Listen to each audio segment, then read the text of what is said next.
All right. So, in this video, I'm going to work on a, what is it, a Mclane reel mower.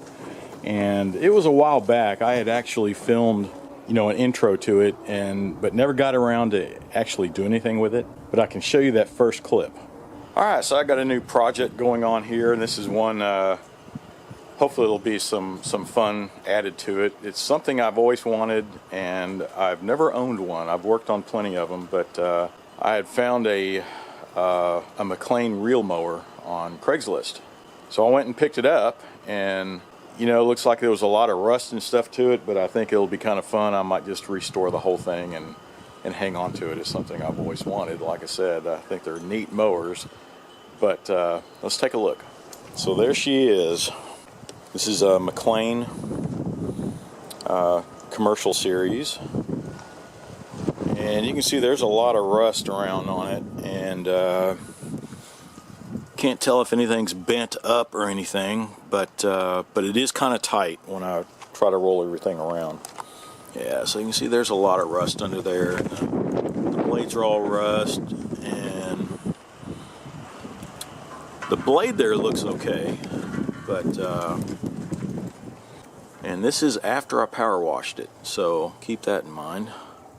So even though it looks like it was used extensively and it was all rusted and sat for a while, this guy had a whole folder of all the records for this reel mower. I mean, dating back from day one. Model 40 RC, 20-inch mower. I haven't looked through it too much, but so now I'm finally getting around. It's been months, finally getting around to do something with this. So what I was thinking at first, I was going to take the whole thing apart, right, and go ahead and work on getting rid of the rust and repainting it, relubing everything. And I started thinking, well, I better make sure the engine's running first. I'm not going to fine tune it yet, but it needs a lot of cleaning. And what I'm thinking about doing is at least going through and, I think I'll, put some gas in here or some starting fluid and make sure that it's going to try to crank. Then I'll go ahead and take it off and, where I can take this thing apart, repaint everything along with everything else. So then I gave it a pull, and it is pulling way, way too easy. So that's not a good sign. I sure hope it didn't need piston rings.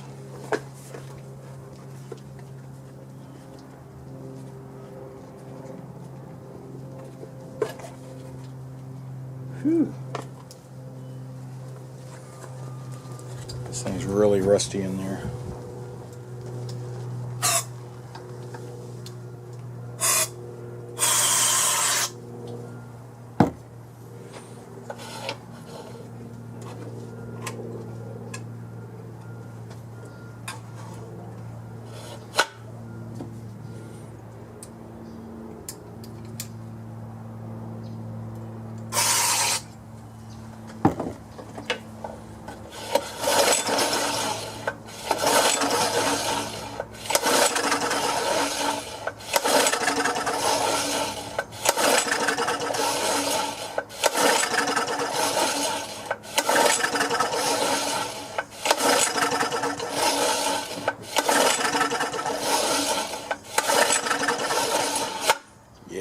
You can tell it's not doing anything.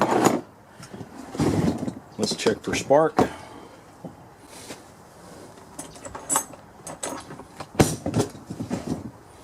Alright, Garly, here you go.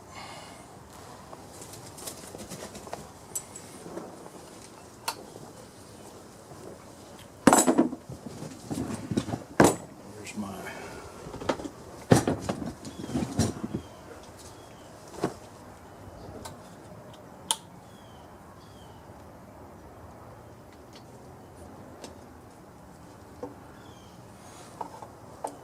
see what this looks like. Well, it's getting spark.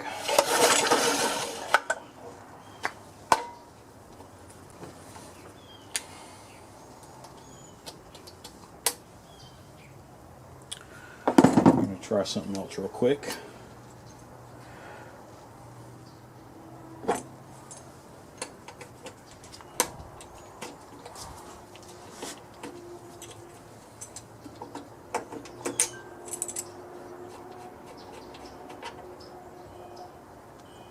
Man, pretty gunky.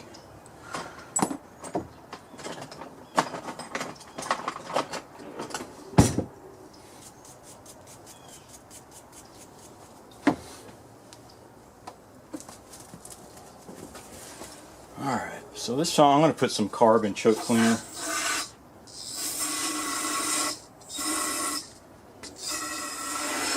down into the cylinder. I don't really like to use starting fluid. That can be kind of volatile, you know. I need to get a little spray bottle or something with gas in it that I can spray down in here. Alright, girl. Let's see what it does.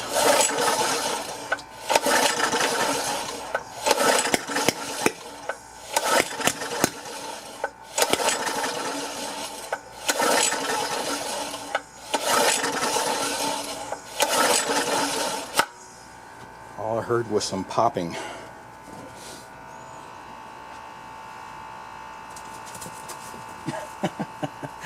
Okay, so I have some two-stroke.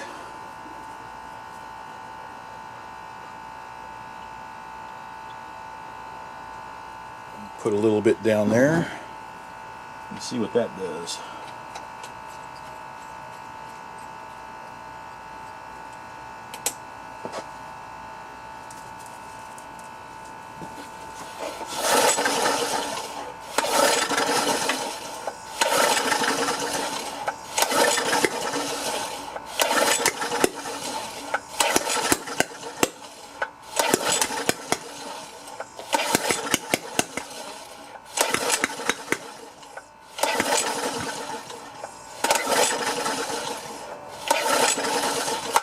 Yeah, it's not going to do anything. I think there's just no compression. So I guess I'll go ahead and take the engine off as is, set it aside, and work on it separately. Then I'll start taking all this apart. Alright, so I'm just getting started here and decided to start by taking off the handle and the linkage and that little framework there, just to get all that out of the way. And it wasn't too bad. It was just a few bolts, the lever linkage and the throttle linkage, and it just came right off pretty easy.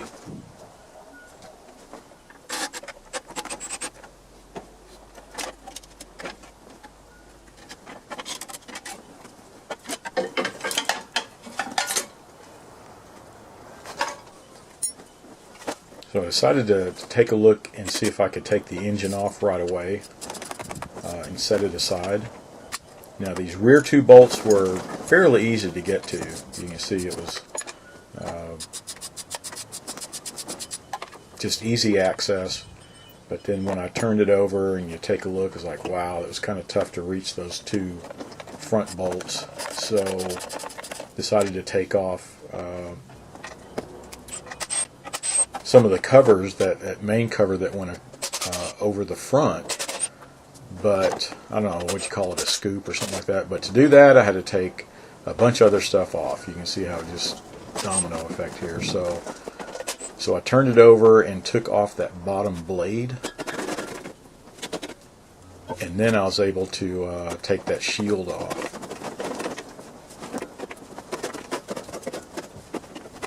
And with that out of the way, it was easy to get to the front two bolts on the motor.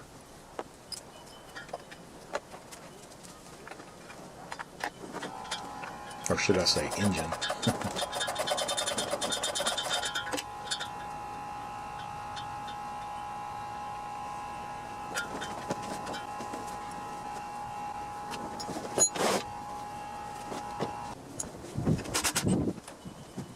So the rest of it wasn't too bad. It was, you can see I'm taking off the front two wheels, and it's a whole assembly. It has a long threaded rod going through it, and the adjusting linkage there, and then it just comes right off.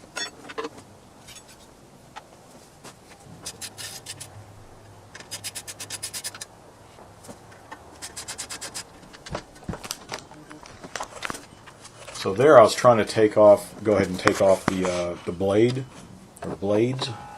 And to do that, you know, I had to take the chain off, and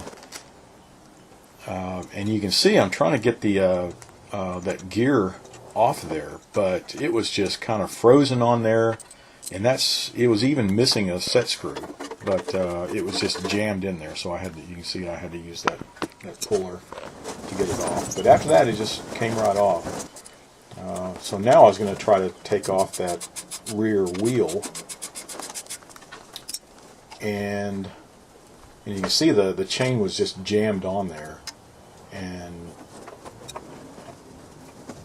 but once I loosened it up, you can see it came off pretty easy. And then I found out why the linkage came off so easy. It was one of the bolts. The adjustment bolt was stripped, so it was never tight. So it would loosen up and the chain would come off the sprocket and poof, it would jam. So anyway, so now it's just going on and taking off the rest of the stuff on the top, and that's the little clutch drive, and you can see the chain that's driven there on the bottom. So now the whole axle assembly there's just a lot of bolts. But it actually came off pretty easy. There was just about 4 bolts on each of those.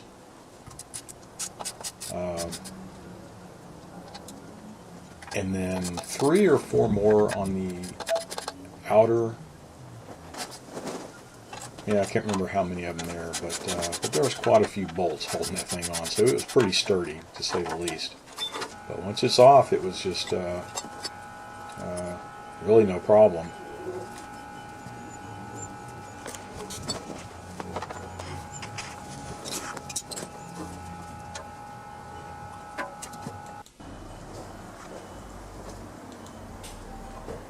So there's all the parts. I just had them strewn out across the table there.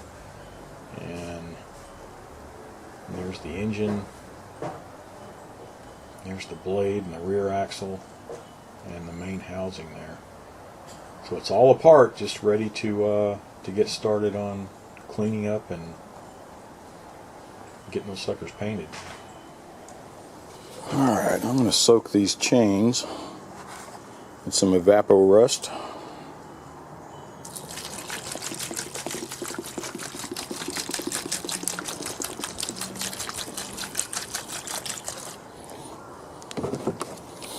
I'll let that soak, and I'll probably throw some of these nuts and bolts in there too. Alright, so now I'm going to try to, you can see I'm using a wire wheel. I was just trying to scrape some of the big chunks of paint that was peeling off. I had power washed everything and got a lot of the, massive dirt and oil that was on the stuff, but you can see a lot of it I was trying to spray. I had to, get some degreaser and stuff and spray down and get after it with the wire brush, and did a lot of sanding, lots and lots of sanding. But then I was able to string them up and prime everything, and then get a quick coat of red on them. And I'm outside, so it was kind of tough. One day it was really, really windy, and it was really tough to get them out. But you can see some of the smaller pieces were coming out okay. And this bigger piece like this in the housing, I decided, well, it needs a lot more. So I just got my angle grinder out with that, what is it, a polyurethane bit on it that really does a really good job of stripping paint and rust off of it without harming the metal. All right. This one is going to be a bitch, isn't it? Can't really sand it all down or anything. Can't take it apart. It's all welded. I really need a sandblaster, don't I? Do something like that. I might just have to put a coat of red over it and just let it be. See the other pieces there? They're primed, ready to paint. And I was trying to decide what to do with the reels here. Yeah, I think I'm just going to have to paint over it and let it be. I don't have a sandblaster at the moment. Oh well. Alright, looks like everything is painted. Got some pieces down there, little pieces up there on the table. There's a couple of the main spots. The main body, the blades, they don't look that great. I guess they all don't look that great. If you look up real close, there's so many imperfections. I think I just don't have the patience to do the prep work that I should have. I guess after a little practice, you know, I used to be able to do that. I used to do this a lot. But for some reason I ran out of patience this time. But it should look okay. Hopefully the paint will last a little longer than I'm expecting, because once we start even putting it together, there'll be some nicks and scratches, and you know, and I'll have to do some touch up on it. But I think that's it. I'm going to let the paint dry and I'll put it back together. And the next thing is the engine. I know it has no compression, but once I put all this back together, I can focus on the get the engine running, and we'll see how it goes. Well, I guess that's it for this video. Had to split it into 2 different videos. Sorry, it was going to be way too long, and I'm still, you know, have to look at the engine and get some parts ordered, I'm sure. So it'll take a little while, a few more days. But so I guess that's it. The next video, I'll assemble this thing, get the engine running, and it'll be complete. So, well, thanks for watching again, and be sure to subscribe. Click the little button down there to so you'll know when I have another video coming out. And other than that, that's it.